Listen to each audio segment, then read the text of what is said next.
Bem-vindos ao Destilado Literário.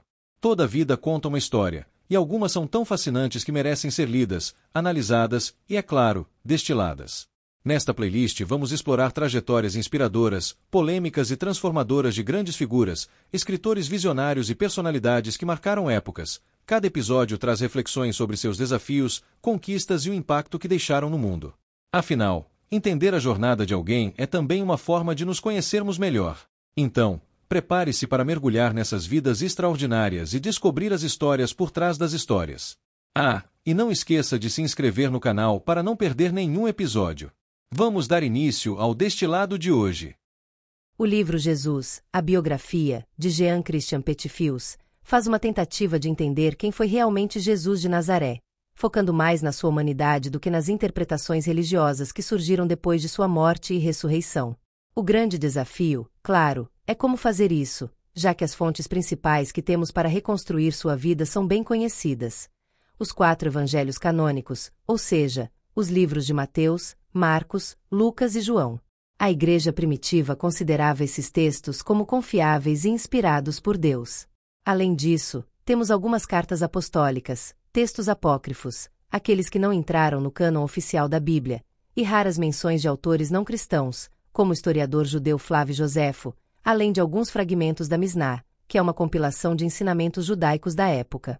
Agora, é importante frisar que os evangelhos não são como reportagens ou biografias modernas. Eles não foram escritos para relatar os fatos de forma neutra, mas para convencer as pessoas da fé.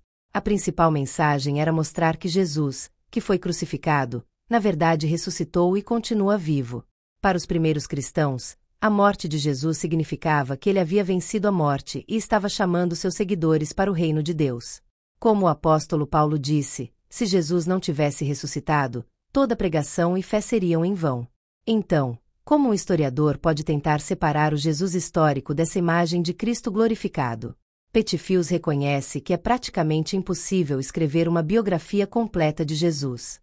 Sabemos muito pouco sobre sua vida antes de sua missão pública, que durou cerca de 3 anos. E ao tentar completar as lacunas com os escritos apócrifos do século II e III ou com relatos de místicos, a história se perde um pouco. O que temos são fragmentos que, apesar de incompletos, conseguem revelar algumas facetas de sua personalidade. Durante a história, muitos tentaram entender o Jesus histórico.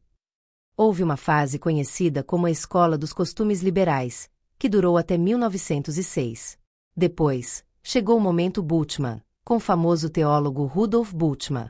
Ele acreditava que os evangelhos eram em parte mitos, fruto da imaginação das comunidades cristãs após a ressurreição. Para Bultmann, o Jesus verdadeiro foi distorcido pelas tradições e não havia como saber nada sobre sua vida antes da ressurreição, que ele via como um grande muro que separava a história da teologia. O livro de Petit-Fils adota uma abordagem diferente.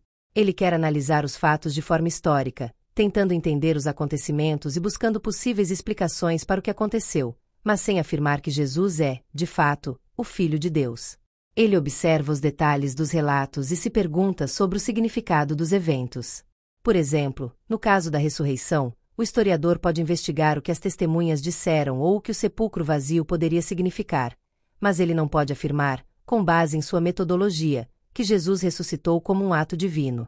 No entanto, ele pode mostrar que, ao longo da história, Jesus sempre foi visto dessa forma, o que revela algo importante sobre a figura que ele se tornou. Os evangelhos não são documentos simples e objetivos. Os chamados evangelhos sinópticos, Mateus, Marcos e Lucas, não são relatos diretos de testemunhas oculares. Eles têm uma origem complexa e suas relações entre si são debatidas até hoje. A teoria mais conhecida é a das 2 fontes, que sugere que Marcos foi escrito primeiro, por volta de 70 d.C., e que Mateus e Lucas usaram Marcos e uma outra fonte hipotética chamada Q. Mas essa teoria também tem seus críticos, que apontam dificuldades em explicar certas semelhanças e diferenças entre os textos. Outro detalhe interessante é que, embora os evangelhos sinópticos tenham sido escritos em grego, muitos estudiosos acreditam que seus autores tinham uma origem judaica, ou que se basearam em fontes judaicas.